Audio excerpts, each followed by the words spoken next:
How do you like this, huh? 2 weeks worth. We are gaining on the jobs. Gaining a lot of facial hair too. Let's take a look at Chris's right here. Yeah. A little bit more on the beard here. Yeah, that looks nice. Chris Weiss, let's come check him out. And our campaign here. I'm Chris, just filling out job number 17 here. We are almost to 20 jobs for the month of March. 3 jobs away from shaving our face. It's going to feel good. It's going to feel good. Today on JDTV, we're going to be talking to you about resumes. Resumes, obviously very important in the job search process.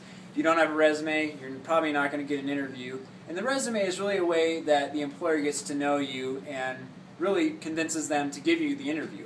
So Chris, what are some different things that we've talked in the past about things you want to put on your resume? What are some things you don't want to put on your resume? Right, to start off, we don't want to put any unnecessary details about our life. Your employer doesn't really care if you have a bunch of cats and enjoy playing softball. They just don't care.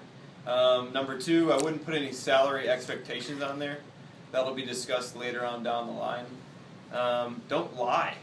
That's an obvious one. Don't fabricate any information because they might do some checks on you and they might terminate you right there. Don't put references available upon request down at the bottom.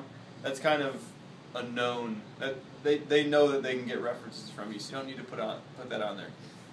Lastly, don't put too much information on there. Try to keep it to 1 page. TMI. Sorry. Don't do a TMI on us. So those would be.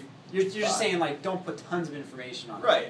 Because the employer is probably not going to want to look through tons of information when they're looking through a bunch of different resumes. They're going to be looking at your resume for about 30 seconds initially, and that's when you really want to sell them on your resume. Yeah. So.